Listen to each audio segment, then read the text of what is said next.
For the very first time in the history of this channel, we will be talking about an occult science. And a lot of you must have already heard about graphology, but many of you may not have. So, for those of you who have heard about graphology, you learn a little bit more. And for those who have not even known what is graphology, you will get to explore an occult science.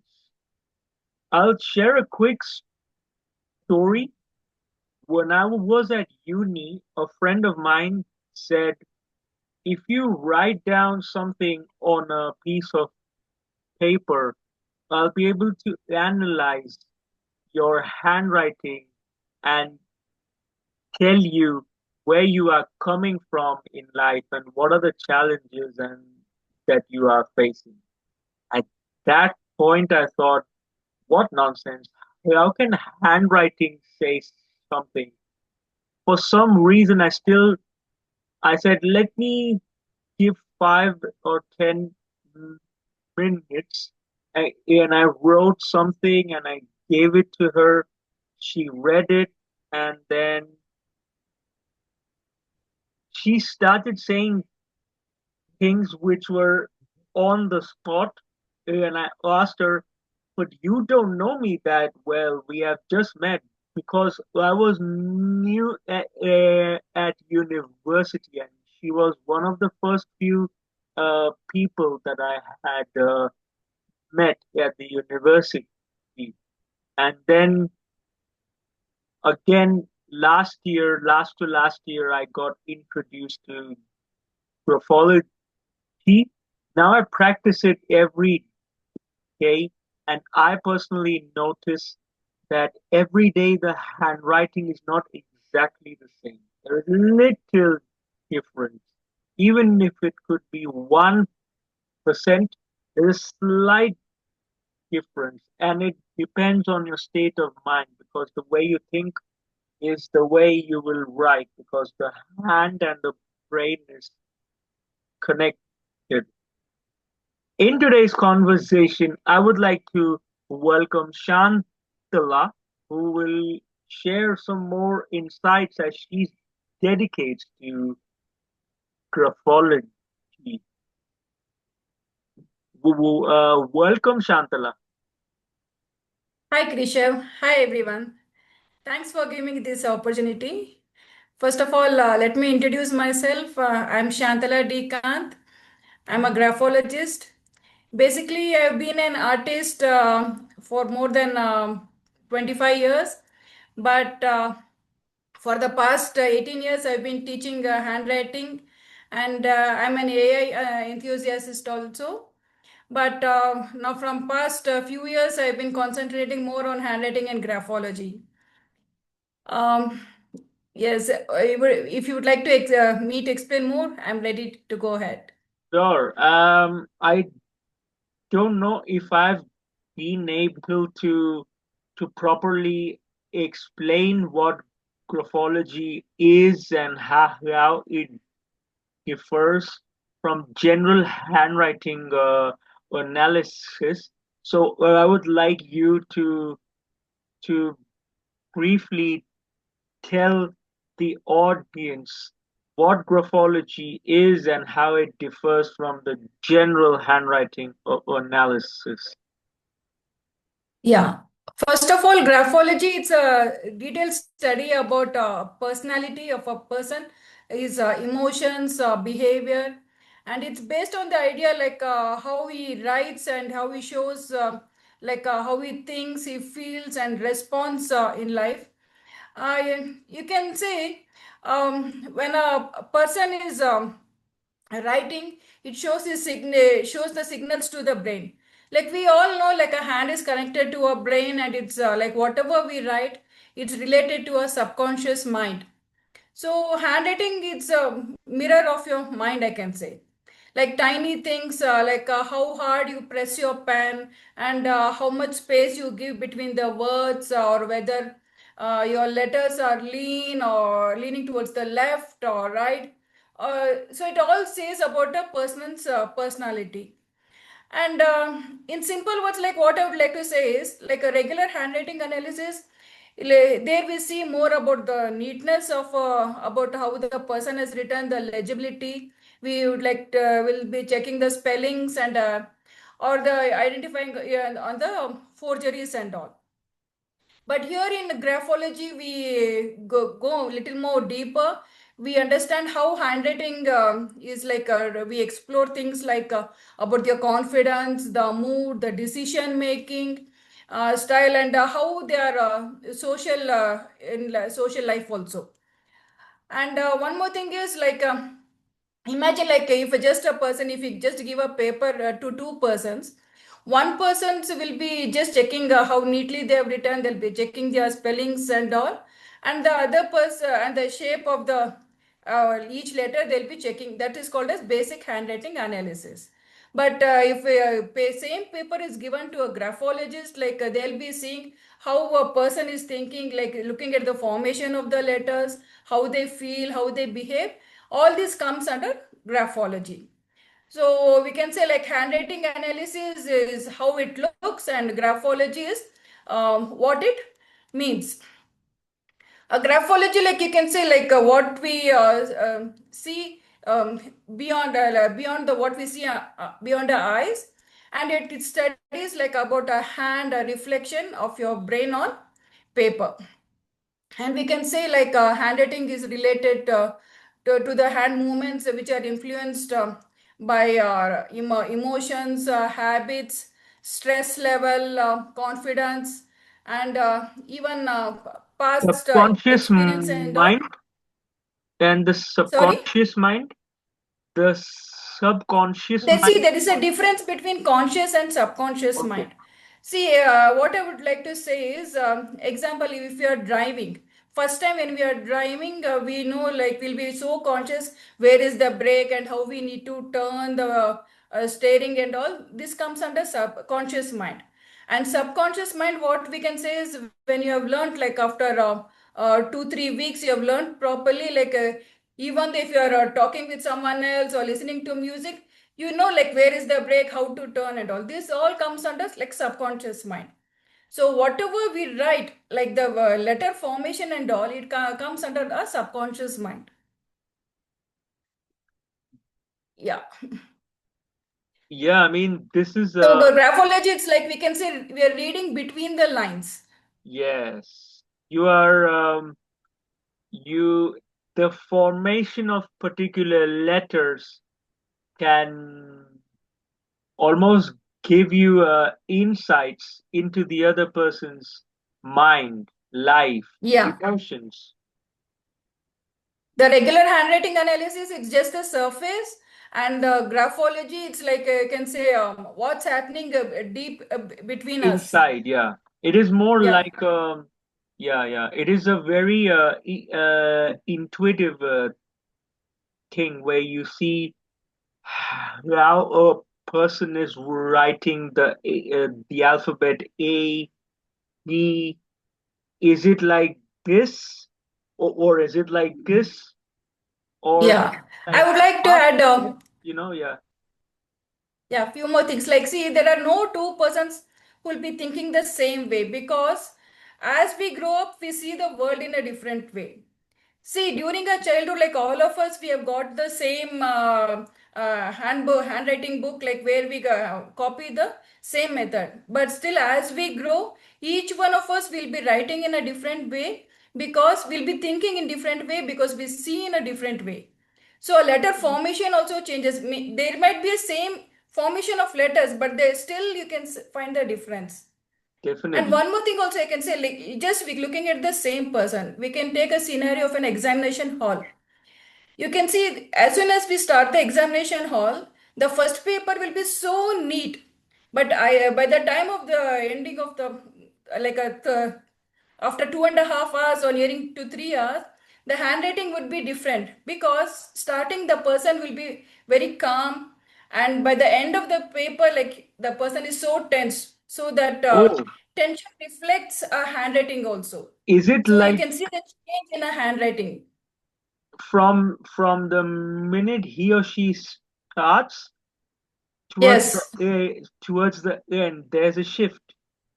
yes. That is quite Because starting the person would fast. have been so calm, and by the end of the exam, the person might be tense because they have less Yes, shortage yes, of yes, yes. time, or they might not be knowing few answers and all. So those all those things reflects on a handwriting. Well, that is commendable. Actually, if I reflect to my exams, yes, mine was like Yeah. very calm at the beginning, and towards the end, it was the worst. I can Yes, tell it would you happen mine to was like, everyone. and also I think when people know the answer, they'll be like really quick, Yes, you it know, and all depends when on the they will state not of know, mind. they will be writing and thinking at the same time. So I think even that could be another side. So here you can see difference between handwriting between two persons and the same person writing at two different timings.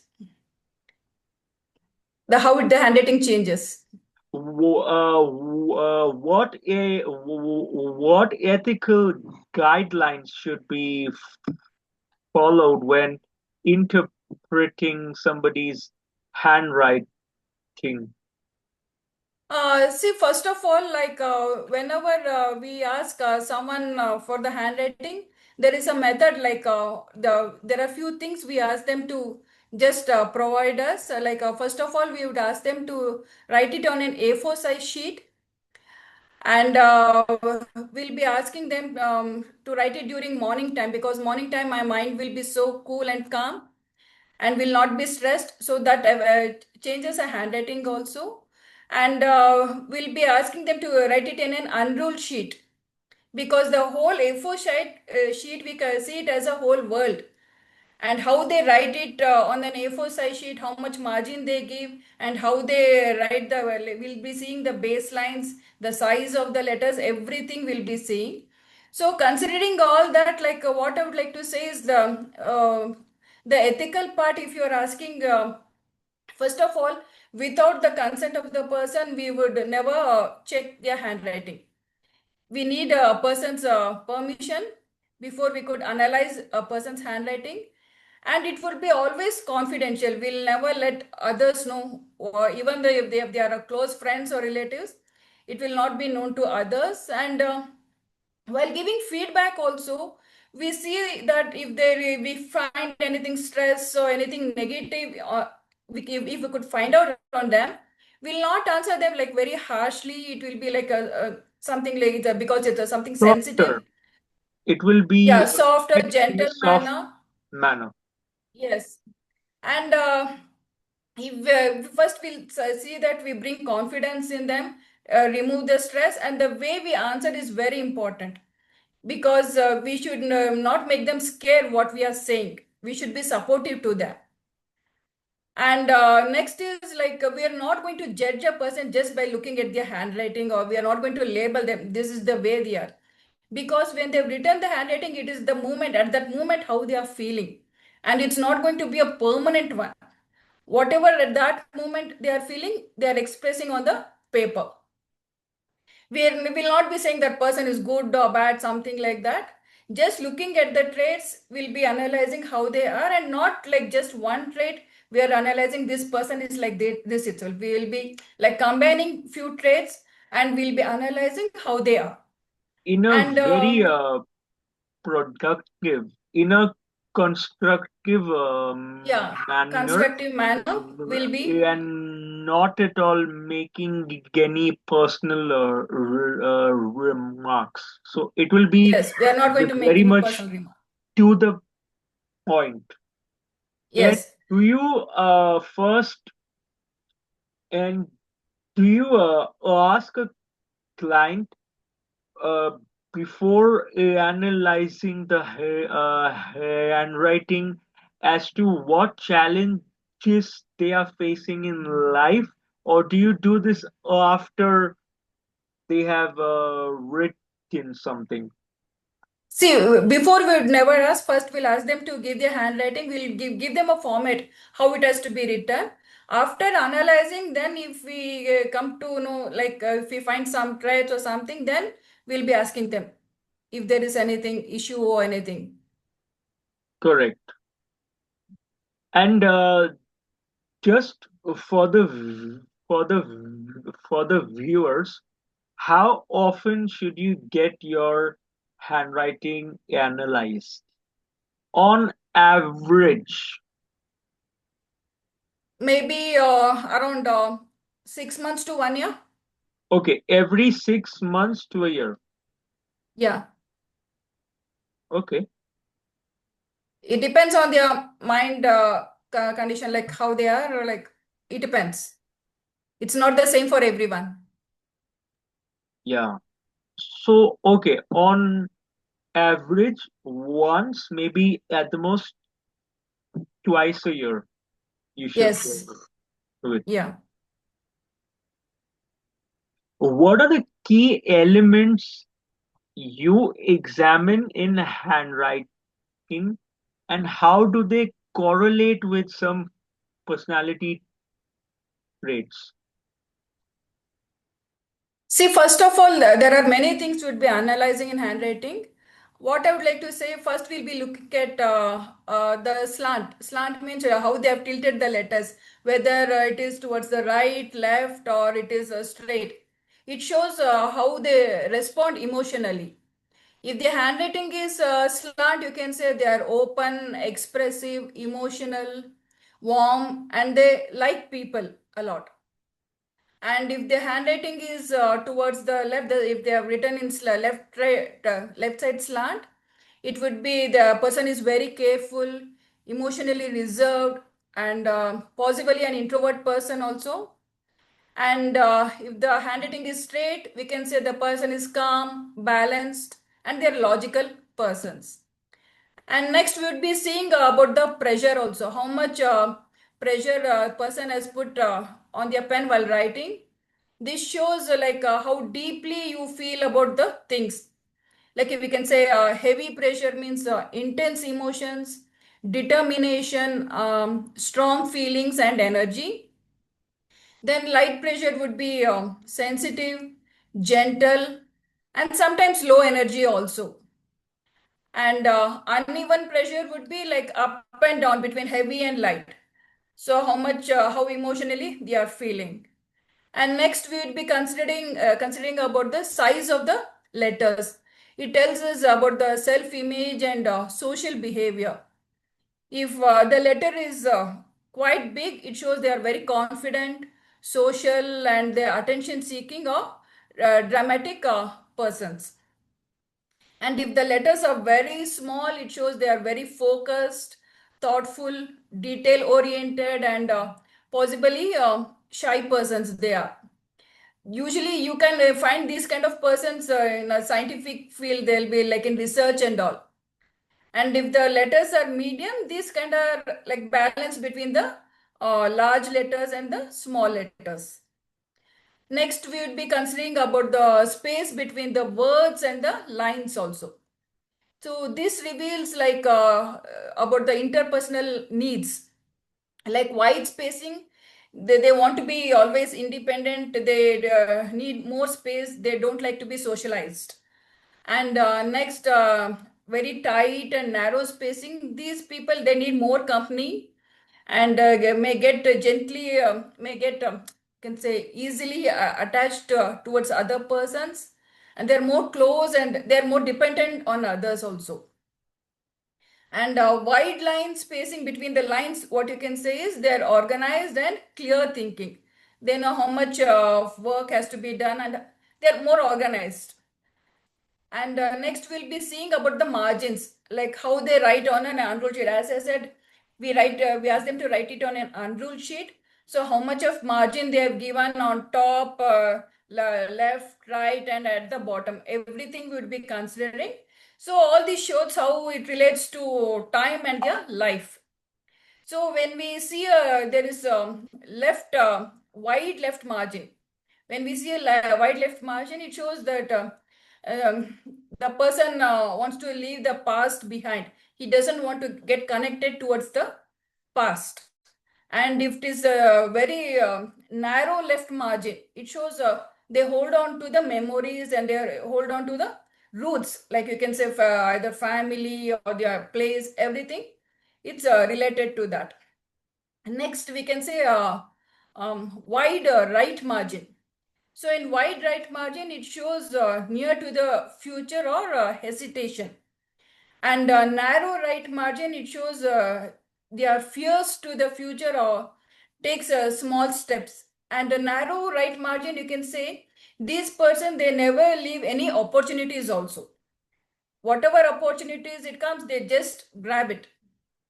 And next, we can say like about the signature also, how a person wants to see, wants the world to see them. See, handwriting, it's like it's about yourself, but the signature is how the world want to see you. So if the signature is very big and bold signature, you can say the person is very confident or trying to appear strong. And if the signature is very tiny, it shows they are modest or unsure about themselves. And each one, like you can say, first of all, what I would say is whenever a person signs, there has to be signature has to be legible.